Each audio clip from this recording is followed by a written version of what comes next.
அஸ்ஸலாமு அலைக்கும் வரஹ்மத்துல்லாஹி வபரகாத்துஹு. சூரலோக பேரரசி ஃபாத்திமா ரலியல்லாஹு அன்ஹா அவர்களின் வாழ்வில் நடந்த படிப்பினை சம்பவம்.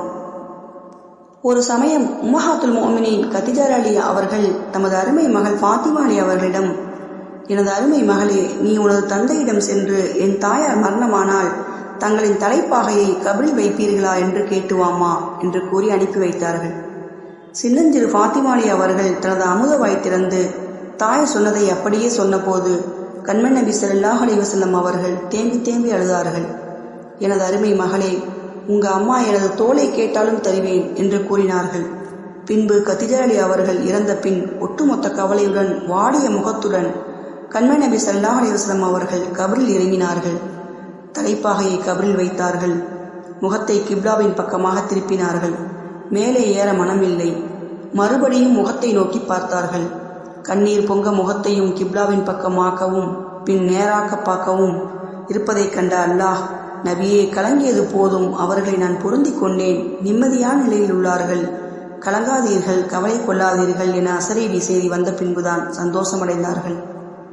இச்சம்பவத்தின் மூலம் நாம் அறிந்து கொள்ள வேண்டிய படிப்பினை. கதீஜா அலி அவர்கள் மக்காவில் ஒரு அரசி போன்று வாழ்ந்தார்கள்.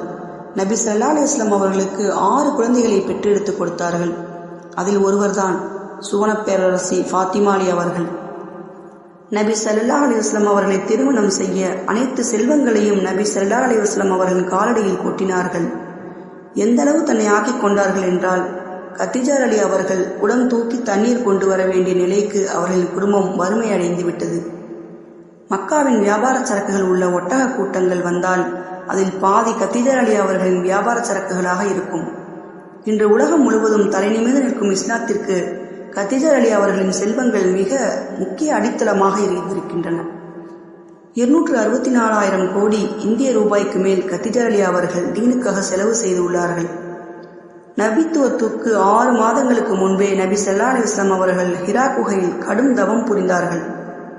அந்த 6 மாதங்களில் 3 நாளைக்கு ஒரு முறை கதீஜா அலி அவர்கள் நபி ஸல்லல்லாஹு அலைஹி வஸல்லம் அவர்களுக்கு உணவு கொண்டு செல்வார்கள். அரசி போன்று வாழ்ந்தவரை இப்படி ஏழையாக்கி விட்டாரே முஹம்மது ஸல்லல்லாஹு அலைஹி வஸல்லம் அவர்கள் என்று யாரும் பழித்து கூறிவிடக்கூடாது என்று நினைத்து இரவிலே மலை ஏறி போவார்கள். கரடுமுரடான மலை அது. தனது 55 வயதில் நபி ஸல்லல்லாஹு அலைஹி வஸல்லம் அவர்களுக்கு இப்படி பணிவிடை செய்தார்கள். இதனால்தான் ஒரு முறை மலை ஏறும்போது ஜிப்ரீல் அலைஹிஸ்ஸலாம் அவர்கள் நபியின் முன் தோன்றி, யா ரசூலல்லாஹ், அதோ கதீஜா உங்களுக்கு ஒரு பாத்திரத்தில் உணவும் மற்றொரு பாத்திரத்தில் தொட்டுக்கறியும் கொண்டு வருகிறார்கள். அவர்களுக்கு அல்லாஹ்வும் நானும் சலாம் சொன்னதாக கூறி முத்துக்களாலான மாளிகை சுவனத்தில் எழுப்பப்படும் என்ற நற்செய்தியையும் கூறுங்கள் என்று சொல்லிச் சென்றார்கள். ஒரு சமயம் நபி ஸல்லல்லாஹு அலைஹி வஸல்லம் அவர்களிடம், வாழ்க்கையில் உங்களுக்கு அதிகம் கஷ்டம் கொடுத்தது எது என்று கேட்டபோது 3 என்றார்கள். 1 கதீஜா அலி அவர்களின் மரணம், 2 தாயிப் சம்பவம், 3 உஹது யுத்தம் என்றார்கள்.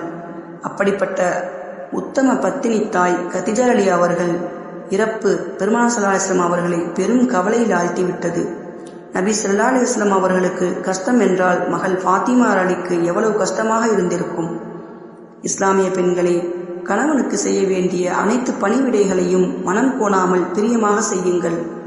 சுவனத்தில் கதீஜா அலி, ஃபாத்திமா அலி போன்றோருடன் பெருவாழ்வு வாழலாம்.